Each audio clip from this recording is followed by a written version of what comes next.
you're a 2000s kid like me, you probably grew up watching Teenage Mutant Ninja Turtles 2012, not 2003. That was for the edgy 90s kids. Even though I do love that show more, TMNT 2012 was much more nostalgic for me, as I can actually remember watching it every Saturday morning on YTV. See, up here in Canada we have YTV as our Nickelodeon substitute, and every week when we had piano lessons on Saturday mornings, I'd watch an episode of this show before leaving home. Damn, I missed that time. Created by designer Ciro Nieli and writers J.R. Ventimiglia and Joshua Sternan, the show ran for 5 years, spanning 5 seasons consisting of 124 episodes. This was the first thing Nickelodeon decided to do with the Turtles property after acquiring Peter Laird's rights to the Turtles for $60 million, and honestly, for a Nickelodeon show, this was pretty fantastic at first. The show had good animation, a solid plotline, and good characters, but after a few seasons, certain issues became more and more apparent, and the seasonal rot began to take hold of the episode quality. Eventually, it didn't matter how good it was, because it was still relegated to the infamous Nicktoons grave that so many Nick shows eventually conclude with. So why don't we jump into this show, season by season, and deconstruct just what led to TMNT 2012's downfall. Let's go.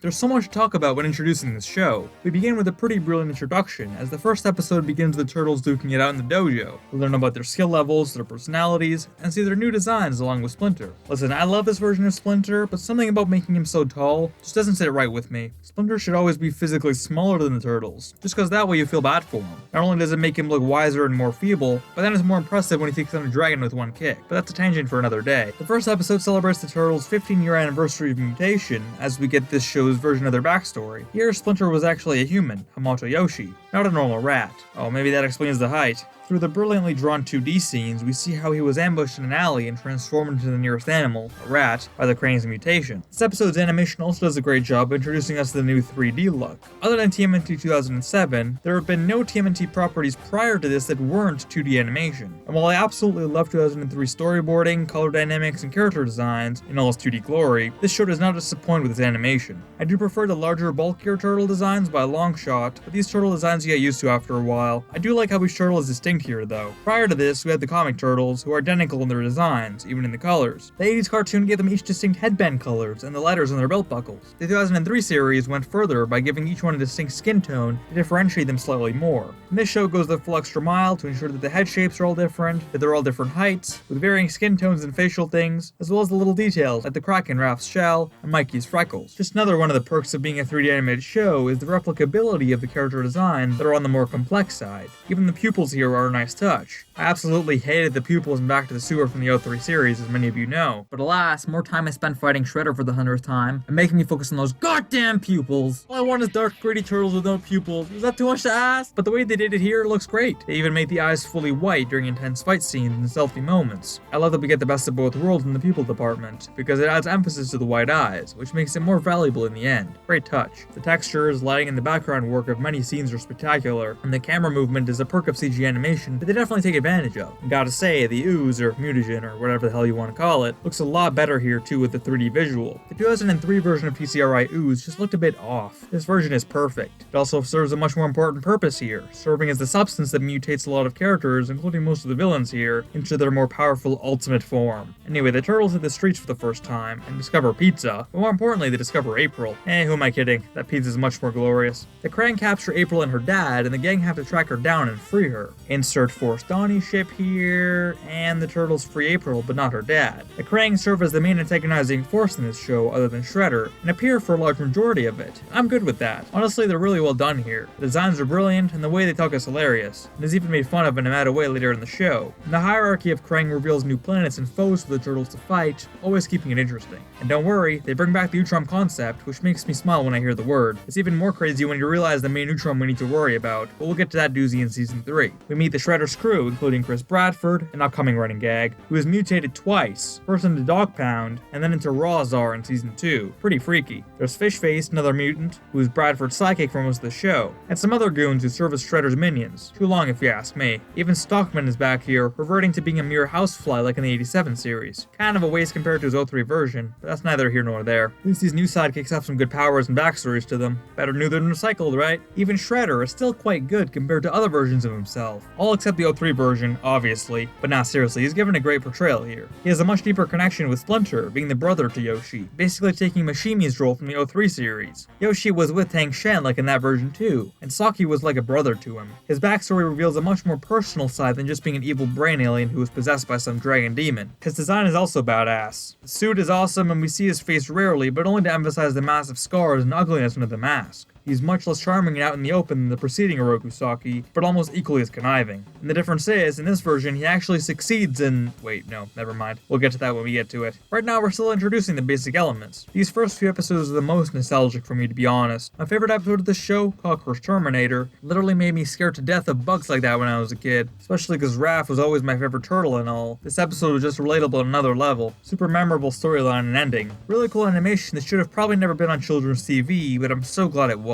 Moreover, the Falco episode was so memorable that I literally talked about it in a freaking Ben 10 video a while back. A lot of great plotlines in the season, and a great foundation for the series. As an introduction to the main cast and the world building of the show, Season 1 does a stellar job. Clearly, fans agree, as each episode clocked in between 2 and 4 million ratings, which is amazing for Nick at the time.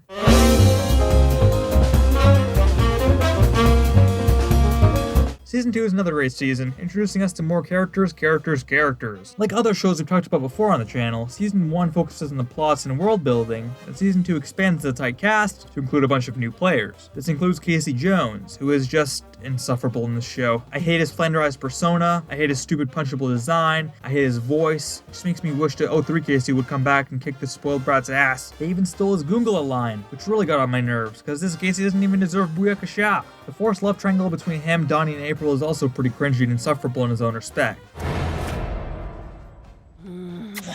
Should have been me. Screw you, Jones. Tiger Claw is another mutation ninja, straight out of Japan, added to Shredder's army of minions as second in command. Along with long-gone villains in this franchise, Bebop and Rocksteady. The Krang even get a cool new addition to the ranks, as we're introduced to Krang Subprime, who has been disguising himself as April's friend Irma this entire time. The reveal for this was truly epic, and I freaking love that they got the late Gilbert Gottfried to voice him. It totally fits. The season's main arc involves Krang Subprime and the Shredder teaming up to destroy the Turtles and take over New York, as all of the human citizens are mutated into human Krang hybrids. The Turtles carelessly drop vials of mutagen out of a shipment container, accidentally mutating April's dad into a bat creature in the process. I'm Batman. April parts ways with the Turtles because of this, leaving them alone in their mission to save the city. Krang Subprime destroys their lair, and the bad guys are successful in conquering the city and driving the Turtles out. You saw her before, as Karai is also added to Shredder's gang here. She eventually disowns her father and is accidentally mutated into a snake, but is able to revert to human at will. I much prefer this version of Karai, who turns out to be Splinter's daughter. She also has a thing with Leo, as they always do, and her character is well fleshed out and given proper time to develop. Her voice also isn't excruciating to listen to like in the 2003 version. I loved her whole snake arc, and the fact that she stayed to aid Splinter as the Turtles escaped New York was nice touch and great character development to her character. The cliffhanger definitely worked the way it was intended, although the initial relationship between her and Leo kinda feels weird when considering that 2 days later she's revealed to be a sister technically. I love the season's main arc, but alas, a lot of the season is dedicated to boring filler episodes, which are really bad because they completely distract from the much more exciting main plot line.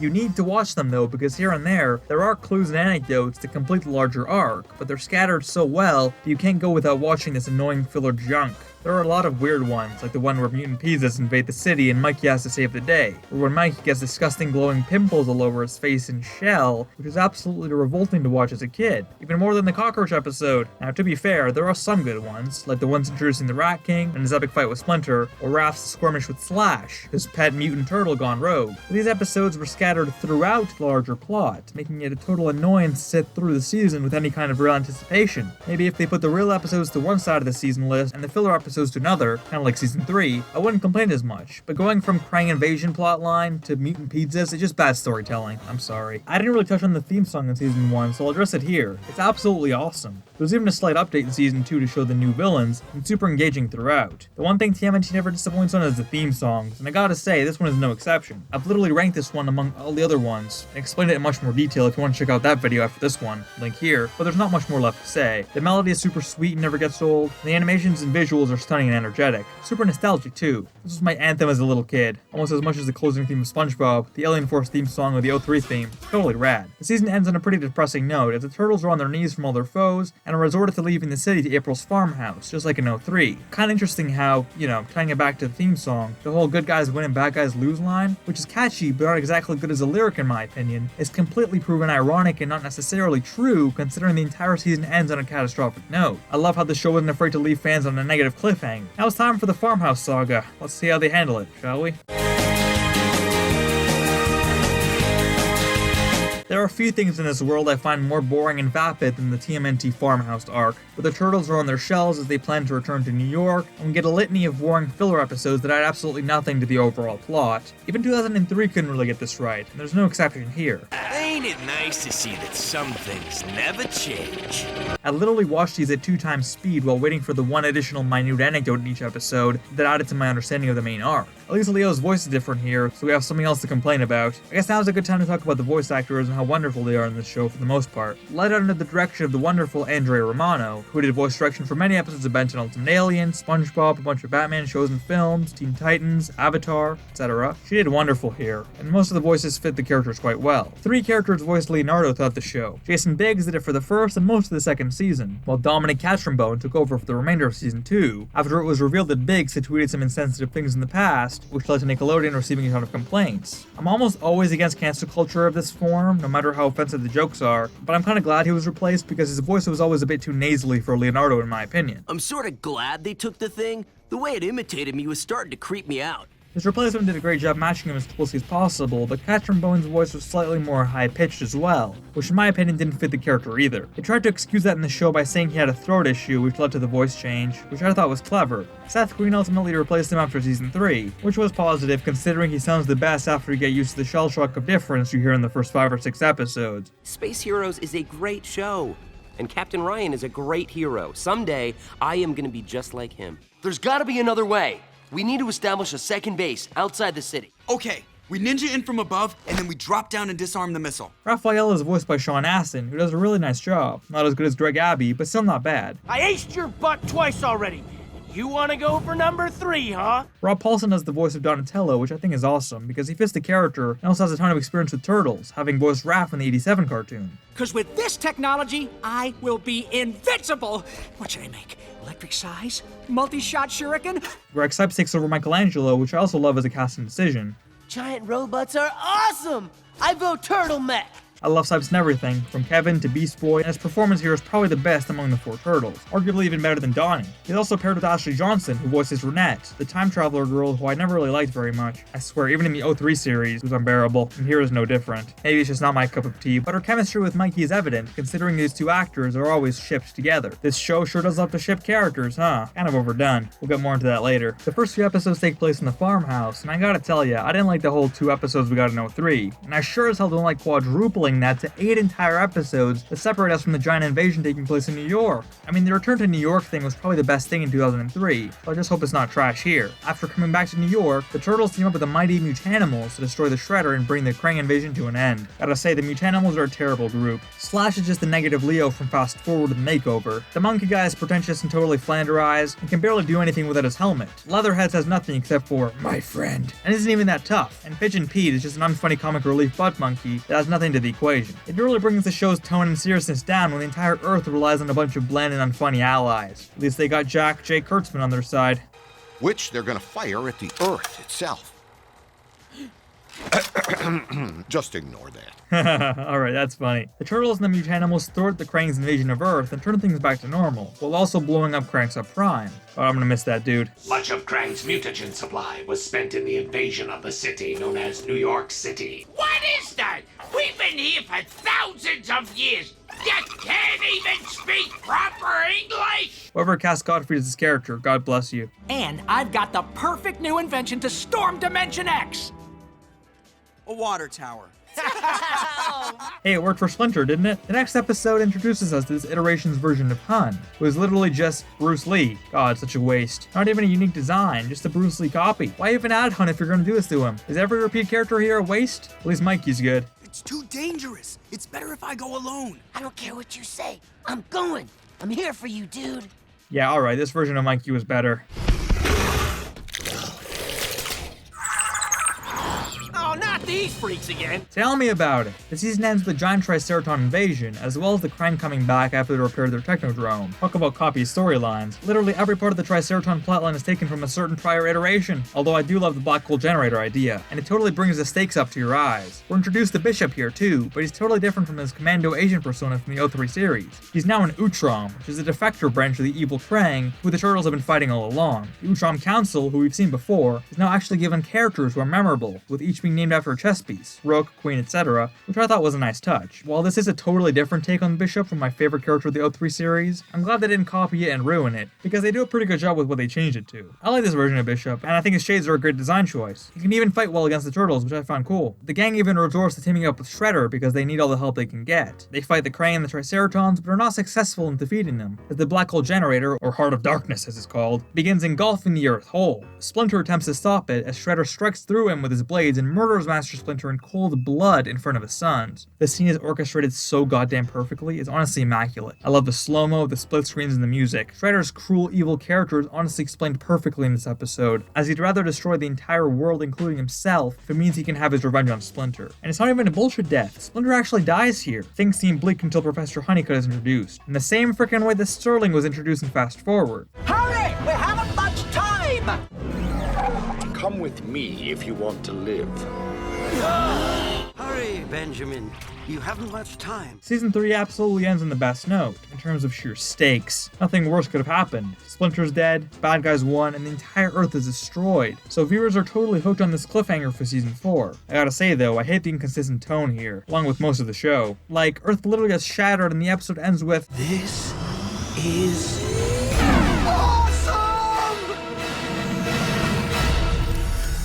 like, screw you, Casey, don't make it a cool upbeat ending when your entire lineage just got wiped to dust. God, I hate shows that have to pander to little 3-year-olds while attempting to be dark at the same time. Anyway, less negativity, and let's move on to Season 4, as we enter the Turtles and Space Saga, and much, much more. Did I just rhyme? I don't know. Hopefully it doesn't go downhill in quality or anything.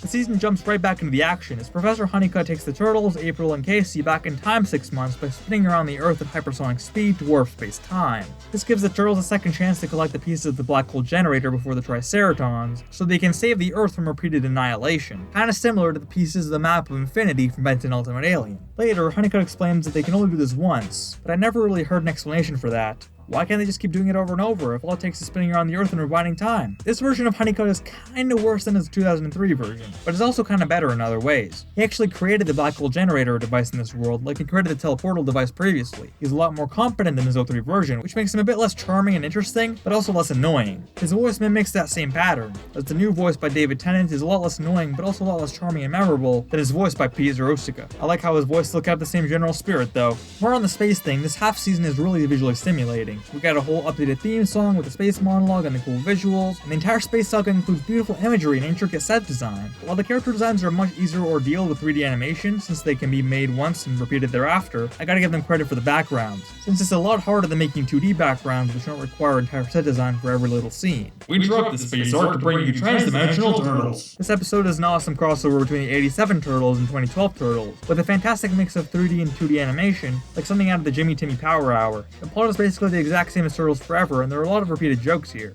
What's up with the initials on your belts? Lame.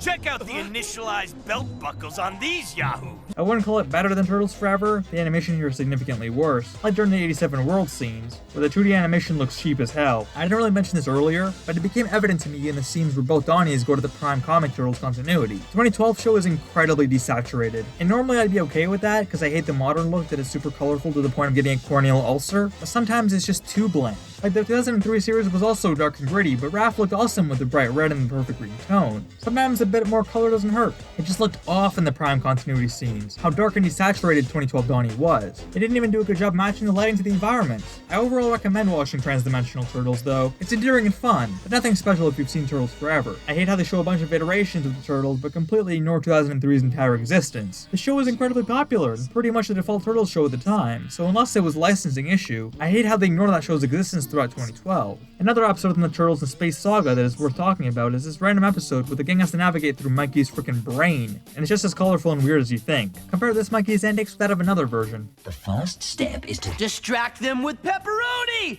Look at the size of this! Mikey, pay attention! Get in, get out, right? It's not about Karai, right? Right. Maybe not the fairest comparison, but you can see why it's so hard for me to pick the better Mike. I mean, there was a whole other app where this evil genie dude blows up an entire solar system.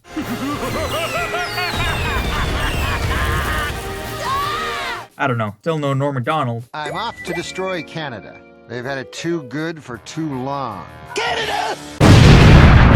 After jumping from planet to planet and failing to capture the black hole generator pieces, hey, it is like the map of infinity. The Turtles return to Earth by the same time as the previous climax and join their old counterparts in fighting the Triceraton. They actually save Splinter this time and stop the black hole from devouring the planet. The ending is kinda weird as the Turtles who just got back from space take the old one's place, while the inexperienced Turtles are taken by the same Professor Honeycutt who picked our Turtles up before. Our Honeycutt sacrifices himself in a giant explosion as he saves the Earth, kinda similar to what he did in 2003 with the antivirus. The sacrifice here is great, and a great payoff to this half season, but his speech in 03 was just so much more impactful. I know I keep harping on that comparison between 2003 and 2012, and I've literally done it in depth in its own standalone video, but it's always in the back of my mind because that's the standard that the show set for itself in my head, and I try to compare things when they're taken out of the 03 series. This ending does raise a lot of questions though, like without the stakes of watching their planet burn to bits, how are these turtles even going to save the Earth again? Or are they just going to travel space and save space folk for the rest of their lives? Can someone bring in Professor Paradox and fix all this confusion? I know he wouldn't be happy. Season 4 gets significantly worse after the space arc is over, and we get back to good old Earth. The Turtles now celebrate April's full transition to Kuniochi, a female ninja, as she begins fighting alongside them full time along with Casey for the remainder of the season.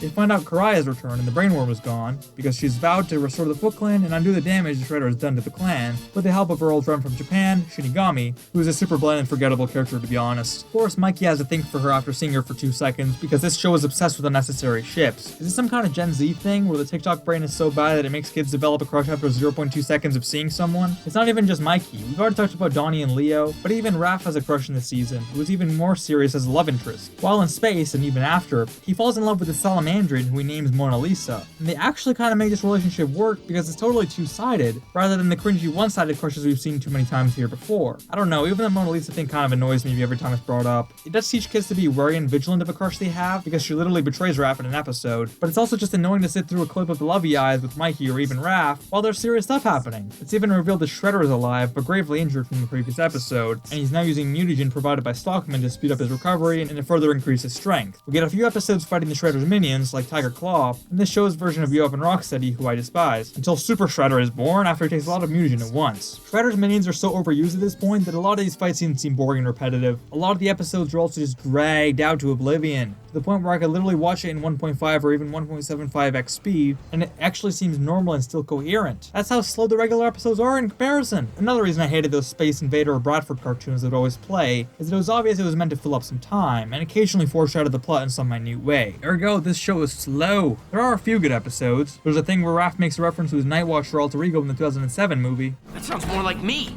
Remember when I wanted to dress up as the Night Watcher vigilante, and you talked me out of it? And even an episode where April is taken control of by a magic crystal, and goes absolutely berserk as she destroys the whole city. She goes super OP and even frickin' molecularly annihilates Donnie in the super freak exchange. I really like how April gets these Gwen Tennyson or Adam Eve-like powers, but like both those characters, it's always forgotten how OP it is when it actually comes down to fighting. Like, ooh, she's a magic being made of literal magic, she can destroy anyone, but it only comes out once in a blue moon, and it's always forgotten about ultimately. Anyway, after a giant fight between Super Shredder and the gang, Splinter is actually killed once again by Shredder, and once again is executed so wonderfully. The music, the cinematography, everything. And it's not treated like a joke at all, with a whole funeral and the whole 9 yards. Honestly, this show had a lot of balls killing him off twice like this, and it's masterful both times they do it. Once for season 3's finale and once for season 4's. And Orokusaki strikes both blows, which is just perfect. Leonardo has a giant fight with Super Shredder, which ends in Shredder getting decapitated, and Leo finishing him off for good. For now. Honestly, while season 4 feels the weakest in terms of execution so far, there's a lot more at stake here, and the giant arcs feel grand and significant. The ending is also probably the best one in the entire series. This would have been the perfect place to end the series off. There's no more cliffhanger, the shot ends with a freeze frame of Splinter looking down over the turtles. Honestly, it would have been a phenomenal end to a pretty fantastic show. But nope, let's order some more episodes because I feel like it. Hopefully it doesn't tank in quality. Let's finish this.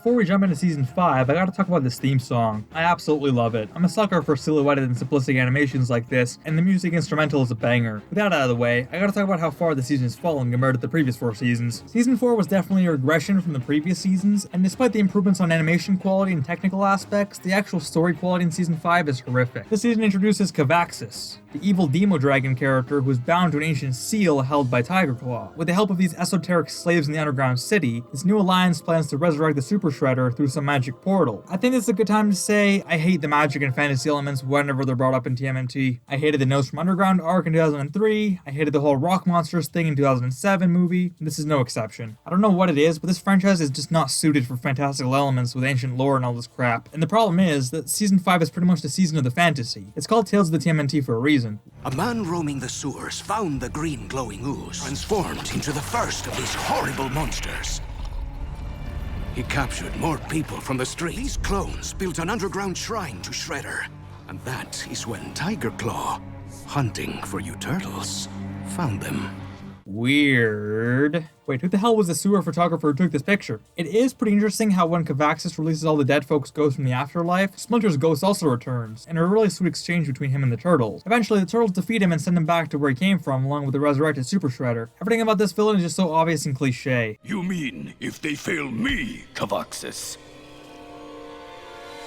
Wait a minute, could he, maybe, just maybe, have aspirations of betraying Tiger Claw and doing his own thing once the seal is destroyed? Who would think of such a thing? Gotta love how Mikey literally puts it back together by connecting the pieces with some bubble gum. It's all just so stupid. After this, 2 villains who really no one liked already come back and wreak havoc on the Earth. God, can they just destroy Dreg already like the buck he is? Maybe click the Omniverse looking thing on his chest. Will that deactivate it, you think? After all this, we get 3 episodes where the Turtles come in contact with Usagi in an alternate dimension. I love Usagi more than the next guy, but he is so bland in this show it's actually insane. His character has no uniqueness or charm to him, and he makes these episodes super boring. Of course, he has some blabbering little minion sidekick to make childish jokes the entire time, and of course the villains they fight are among the most uninteresting and bland the show has to offer. You monster!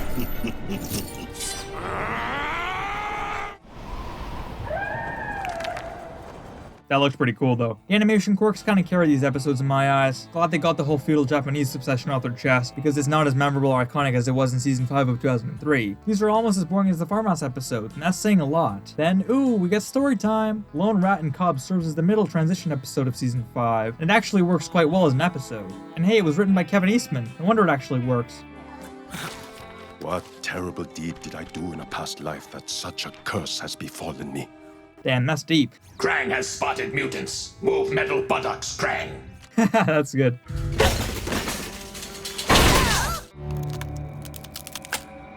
So that's where that came from. I love this episode. Moving on to the Mad Max movie, where we get an alternate reality of sorts as we see Raphael in some dystopian future where Donnie is a robot body, Mikey is some hippie shaman dude, and Leo turns out to be the antagonist all along. This whole thing gave off same as it never was vibes. That's not a bad thing, but the plot just felt way too reminiscent of Mad Max that it doesn't really stand on its own 2 feet. The fights are kinda hard to follow at times, and Mikey's character should have been taken more seriously than he was. Kinda like the armless one in Same as It Never Was. It was portrayed as way too immature here, which altered the intended tone profusely. I've never seen green things.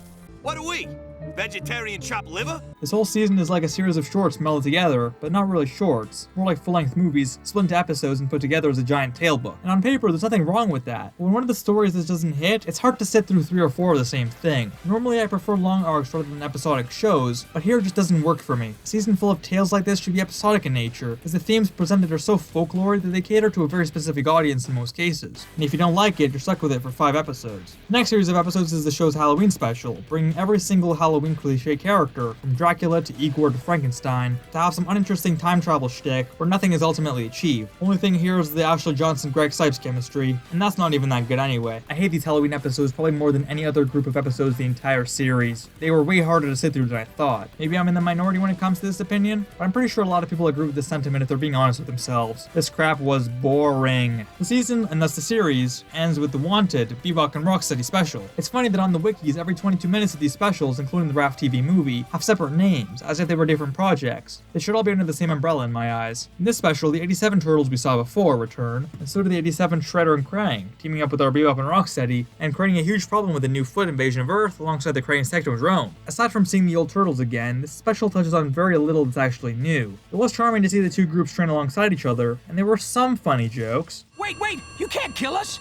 This is a kid's show! But if I swing my sword at them, I could actually cut someone, and that would hurt. So what do you use that sword for? To slice pizza? Duh! Are you guys even real ninjas?